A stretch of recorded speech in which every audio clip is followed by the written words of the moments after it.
Mike Trudell back in LA. Just wondered over the course of your career, what's your approach when a team, when your opponent is missing a couple of key players? What's key mentally, the message to relate to your team?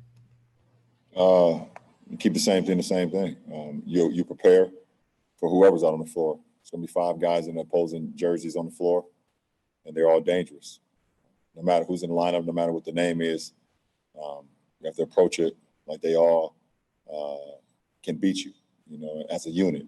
And as individuals, they're on the floor for a reason. So we understand that we will have a game plan, no matter who's out on the floor. But that's not for us to worry about. For us to worry about is how we approach the game, coming to game 2, and how we continue to work our habits and try to be as great as we can be throughout 48 minutes. Michael Lee. Hey, LeBron, in what ways have you benefited from all these finals appearances in terms of what it's meant to have the game's best coaches kind of expose any weaknesses and kind of, nitpick at your game? And what coaches that you face on this stage have had the biggest influence on your improvements? Like I mentioned last night, best teacher in life experience. And I've played against great coaches throughout my whole career, not only the regular season, but also in the postseason, throughout first, second, third, in finals runs. I played against some exceptional coaches, great coaches, Hall of Fame coaches, Hall of Fame players, and they've all opponents and coaches have helped me get to this point where I am today, to a point where I have no weakness, offensively or defensively, to where if I can read a defense and I can exploit it, I can put myself in a position to be successful. Doesn't mean that the ball goes in all the time, but I'm not there's nothing that out on the floor that I cannot do at this point in my career, and that's all because of the competition and the adversity and the losses and everything I've been throughout the course of my career. That at that point in time, I said, okay, well, I got to work on that because that's what they're allowing me to have, and now I got to work on this because they're shutting this down in my game. So, it's just all, like I said, best teacher in life is experience, and I've experienced it all. LeBron, last night you were so excited to get back into the film and just kind of go over what had happened in game 1. How late did you stay up watching last night? And then today, have you guys gotten together and also to watch film? And then also I was wondering what your biggest takeaways were from that review. Set up to about 4:30 in the morning last night, breaking down the film individually, watching and seeing things that we did throughout the course of the game, seeing ways we were great, seeing ways we were not so great. And a lot of them was things that we can control. We're playing against an exceptional basketball team, obviously great coached. So we have to continue to understand that coming into game 2. It was great to get with the guys today earlier and go over the film. And like I said, see things that we can do a lot better, both offensively and defensively. They're going to make adjustments in game 2. And we need to be ready for that. So we can't come out with the energy that we had in game 1 and go down 23-10 and expect a different result or expect the same result as we had in game 1. So we look forward to that challenge. Allison? I'll start with Dave McMenamin.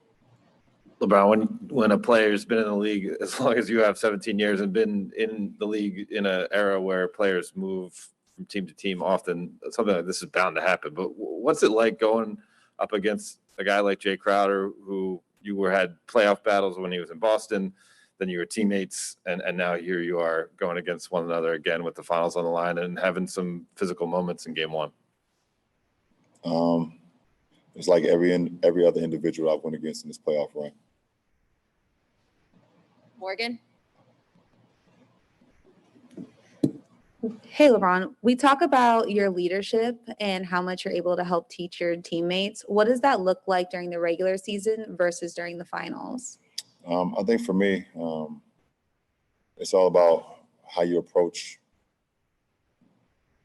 being a professional, and that's both on and off the floor, how you show up to work, how you walk, how you move, how you prepare. It's not all about just talking about it, it's how you be about it as well. And leadership is not you don't get to pick 2 or 3 days out of the week where you want to be a leader, or you say I want to do Monday, Wednesday, Friday. No, it's an everyday thing. both on the court and off the court. So, I try to lead by example. I lead by my voice as well. But I put the work in. And I think, my guys see how much I put the work in, and they allow me to lead them. And I respect them for that. And I'm humbled by that as well. All right, Gary. LeBron, non-finals question. One of your rookie basketball cards bid for $1.8 million and another bid for $900,000. I mean, given your kind of humble beginnings, I mean, what do you think of that when, I mean, you're still playing and it's not like you're Honus Wagner or Babe Ruth or something. I mean, how do you kind of take that in when somebody's paying $1.8 million for your rookie card? I think it's pretty cool. That's the first thing I think about, and think about where I come from. Hearing those numbers, you didn't hear those numbers much growing up, obviously where I'm from. And the second thing I think about is I have 2 rookie cards of my own. So I'll be good for a very, very long time. No matter what happens, I'm good. Sorry, Sam. LeBron, a couple of days ago, you talked about when it comes to what's happening in the world right now, controlling what you can control. On the voting front, the Washington Post today had a story come out saying that the players have gone from, I think, 22% to 85% representation. That's you guys controlling what you can control. How much pride do you take in that? And do you feel like that message is landing and will make a mark? That is the hope. Sam, that's the hope every day that you can educate and you can get people motivated to go out and create change. And I've just tried to put not only myself, but my team in a position to be able to educate whoever needs it, and to encourage and to empower people in our communities. Like I said, we always talk about change in our communities. We want change. We want to see this. We want to see that. We have the opportunity to do so. And it's an honor for me to be in a position where I can have a platform and I can have a support system and I can have a group of people that we can put together a plan and then execute that and give it back. And it's also very humbling as well to hear that number, that percentage go from the low 20s to the 80s. It's something that we want to continue to grow. Hopefully we can be in the 90s by next week and even higher and higher 90s by November. We want to continue that. Also, had a lot of the volunteer poll workers in the virtual fan thing last night, 40 of them to be exact. And we have over 10,000 volunteers right now with more than a vote with the campaign that we're doing, initiative that we're doing. And hopefully we continue to get, 11,000 tomorrow and 12,000 and, continue to grow that because it's so important. We understand that, especially with COVID going around and not having the elderly out of their homes and doing those things. So having the younger generation being able to come in and help out in such a difficult time right now with the virus that's going on still, it's very, very key. So like I said, I'm proud of where we are, but we have a lot more room to go, and hopefully we continue to do that. Hey, Jeff. LeBron, I know you referenced Step Brothers the other night in relation to Anthony, but I wanted to know, maybe on a more serious note, the common ground that you guys may share or have shared that allowed the relationship to flourish, and if there's any way that he has an influence on you on the basketball court.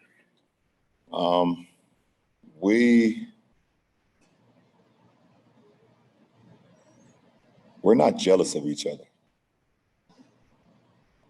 I think that's the best thing. In professional sports, you have guys that join forces to, call them alpha males. That's what they call them. 2 guys that's been dominant in a specific sport on their own respective teams. And they get together and they talk about, okay, how dominant they can be. And they talk about this is going to be this and that. I believe jealousy creeps in a lot. And that is the absolute contrary of what we are. We know who we are. We know what we're about. And we want the best, seriously, every single day, both on and off the floor for one another. We're not jealous of one another. And I think that you align that with respect. I don't think think the sky's the limit. All right, we'll do a couple more here. Kyle? To follow up on what you just said about you and AD, do you feel like the ability to not be jealous of each other is sort of a natural quality, or is that something that has to be learned for some guys? And what was that like for you, kind of striking that balance? Now, I don't speak for other guys and I don't know. I just speak for myself, for AD. I know who we are. We respect one another. We drive one another. We command excellence out of one another. And that's what it boils down to. Jealousy and envy has killed a lot of great things, not only in sports, but in general. So if you're able to, just throw that to the side, and throw your egos to the side, but continue to bring that confidence of what y'all trying to do with keeping the main thing. Not saying it's that easy, but for us, it's that easy when it comes to our relationship. Like I said, it doesn't result in wins every night. It doesn't result in, me putting up numbers and him putting up numbers every night. But as far as our brotherhood and our chemistry, that's what it boils down to. All right, Dan? LeBron, last night you said that you think it's easier to lose. Oh, I'm sorry. It's easier to learn from wins than it is from losses. I'm curious, though, how did the 2007 finals shape the next 13 years of your career, going through that first trip and feeling that pain from that series? Well, I mean, obviously they were the better team. Dealing with, Timmy and Manu and Tony and Pop, 4 Hall of Famers. I knew it would be challenging, not only, for myself, but for our franchise and for our ball club. I saw the way they approached every game, how they approached every possession, how they didn't make mistakes. They weren't just happy with being there. They wanted to be great as a unit, as individuals as well. And I sensed that as a 22-year-old, and I saw that as a 22-year-old. And that helped shape me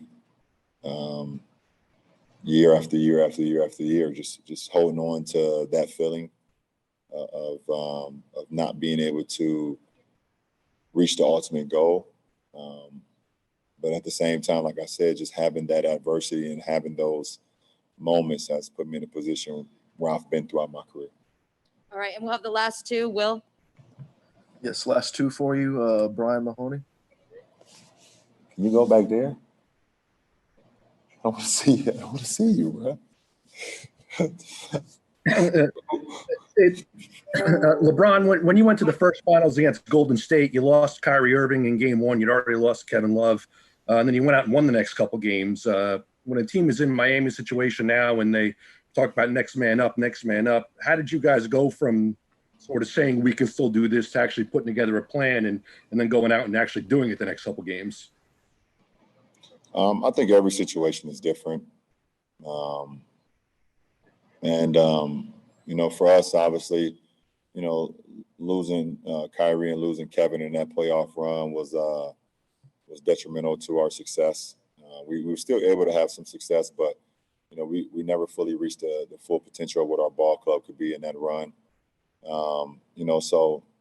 That's different from, I can't correlate that to what today is all about. For us as a ball club and us as the Lakers, our mindset is game 1 is over. In game 2, we got to be better than we were in game 1.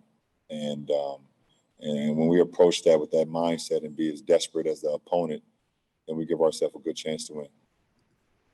And last one for you, Jason Jackson.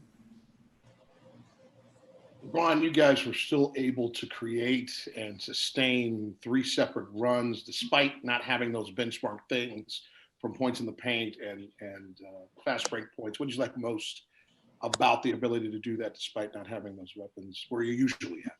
Yeah, for us, we don't let the game kind of dictates itself at times, and we have to win in different ways.